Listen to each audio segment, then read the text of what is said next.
Good morning, scholars. I hope that you're ready for our chapter 31 read aloud in Rump by Liesl Shurtliff. We're getting really close to the end of the story, so let's see what happens. So Rump just found out that his real name is Rumpelstiltskin, and that means that he was stuck in a rumple, but he has the magic himself to break out of that cycle. So here we go, chapter 31, third day's the charm. Archie slept soundly in the basket, caked in mud and swaddled tightly in blankets.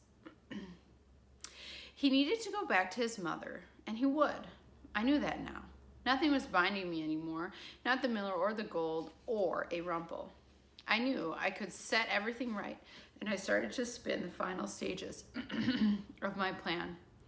"But you thought you were being clever," said Frederick. He was still pointing his arrow at me as he walked. And he trembled less and less the farther we got from the trolls. We had to walk because apparently the horses got spooked. When Frederick and Bruno ran screaming, and the carriage took off without them. "Bet you thought you could outsmart us," Frederick continued. Are you friends with trolls then? Father always said you were unnatural, a demon. Maybe you're a demon troll. Bruno whimpered and stepped farther away from me.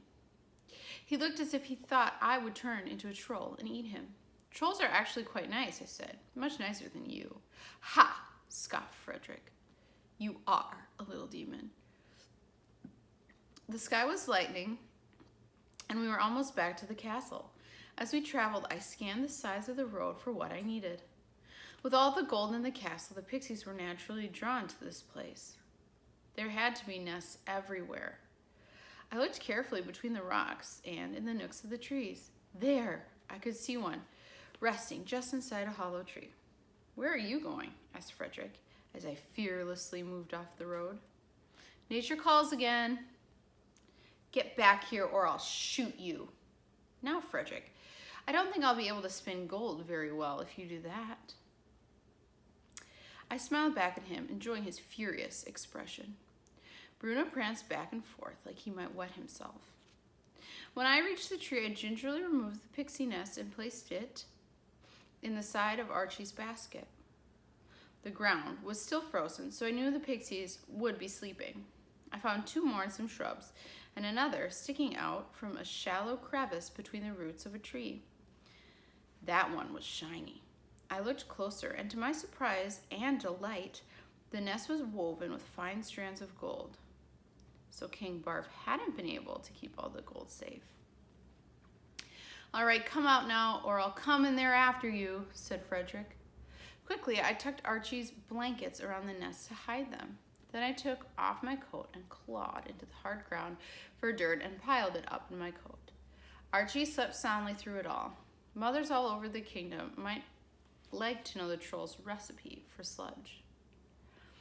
Last, I reached into my satchel and pulled out Opal's necklace and ring. I tucked them in Archie's blanket in hopes they would soon be returned to Opal, their true owner. "But," shouted Frederick, "if you're not back here in 10 seconds, I'll come in there and drag you out by your ears." He sounded serious now. I rolled up my coat and tucked it beneath my arm. "You're a strange little demon," said Frederick as I came out from the brush. "What do you want with a baby anyway?" I just smiled because I knew they wouldn't believe even a tiny speck of my story. As we reached the castle, the sun rose fully in the sky, its rays bursting all around the towers and turrets. I took deep breaths of the cold morning air. This was it. It was time to face my tangles and traps. As we walked through the gates, I felt one of the pixie nests shift. Uh-oh. "That was very foolish," said the miller. "Your friend was afraid you had left her to die." Bread was on the floor, still bound and gagged, and she had a large fresh welt on her cheek. The miller had hit her again. "My baby!" cried Opal. "Give him to me." The miller shoved Opal back as she rushed forward. "He is not your baby anymore, you silly girl. You can have another." Opal collapsed on the floor, sobbing. Bruno knelt down to her and patted her on the back. "Now spin the gold, boy," said the miller. "No," I said shakily. For all the bravery I had felt in the presence of Frederick and Bruno, the miller still frightened me. What? Asked the miller, his voice soft and dangerous. Red looked at me, her eyes wide with confusion.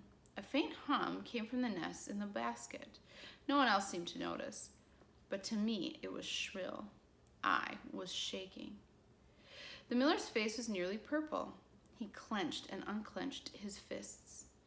All the power I had felt just hours before had abandoned me. My words felt small and weak. I won't spin, I whispered.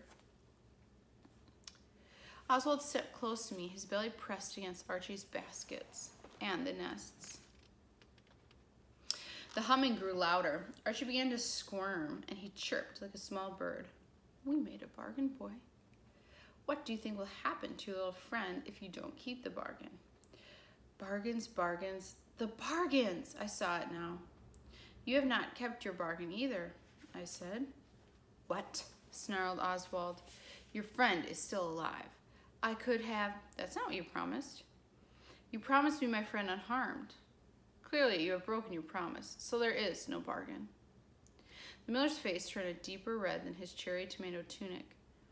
He clawed at the pile of gold next to him, as though he thought to strangle me with it. But then he shouted with alarm when he realized that he could not pick it up. Just as with Opal before, the magic would not let the miller have the gold. No bargain, no gold, I said with a smile. Why, you... The miller laughed at me. The miller lunged at me. He did not laugh. He was not happy. The miller lunged at me. I have something to say, said Opal. Not now, girl. The miller grabbed my ear and twisted. No, I am the queen. Opal was standing up now with Frederick and Bruno behind her. You don't order me anymore. I am the queen. The miller released me, shoving me hard. I crumbled to the floor, barely catching Archie in the basket. Our nest plopped to the floor, and a pixie emerged from it sleepily. He fluttered to my hand. You, said Opal, pointing a trembling finger at me. You told me if I guessed your name in 3 days, you would give me back my child. I stared at Opal. She wanted to play guessing games now? I don't know, she screamed. You promised, and I'm going to tell you your name, and then you will give me back my baby. She paced before me. Everyone was silent, waiting to see what she would do. Your name is Robert? No. Dan? No, it's Balthazar or Nebuchadnezzar or Spindleshanks or Cruikshanks. I know what your name is. She whirled on me, full of glee and triumph. Is your name Rumpelstiltskin? She tilted her head back and laughed maniacally. Behind her, Frederick and Bruno grinned like they had some delicious secret. They must have heard me say my name by the apple tree. Rumpelstiltskin. Yes, that is my name. I had almost forgotten. For a moment, I had still been Rump, small and helpless, but I wasn't small anymore. I wasn't stupid. I wasn't weak. I was tangled in a million ways, but I was strong and smart. I was a Stiltskin. I pulled myself up off the floor, and the pixie flitted away. Now give me back my baby, Opal shouted. She ran to the basket and snatched Archie. Another nest rolled to the floor. Opal screamed when she looked at Archie, seeing the mud caked on his face. What have you done to him? You demon. She rushed at me, claws outstretched, teeth bared like a wild beast. Now was the time. It all happened in a moment, but somehow my brain sped up so that everything around me slowed down. All the things I knew now, my name, my destiny, my power, they all converged and made me strong, my mind clear, so I could do what I had to do. Watch your step. Yes, yes, yes, I shouted. You guessed right. My name is Rumpelstiltskin. I stomped my foot on the pixie nest, and a hiss like a boiling kettle filled the air. I stomped on another nest and another. The floorboards beneath me raised and cracked. Everyone stood frozen, staring at me. The buzz rose to shrieks, and then the room exploded with pixies. Opal screamed and hovered over her baby, while the miller and his sons flailed their arms and legs. I shook out my coat and dumped dirt all over Red and myself, just as the pixies pelted towards us. They swerved around the cloud of dirt and aimed instead for the miller and his sons. I yanked Red to her feet and stomped again on the cracked and splintered wood that Opal had weakened with her incessant rocking. I kept stomping on it until the floorboards groaned. Just before the floor collapsed, I threw the last nest at the spinning wheel. The pixies exploded all over the gold as Red and I plummeted through the floor. We landed in a pile of potatoes, mashed potatoes. Now, in the castle kitchen. Martha screamed, hovering above us with a long knife. "Oh," she explained when she saw my face. "Is you Robert?" She lowered her knife. I stood up and brushed myself off.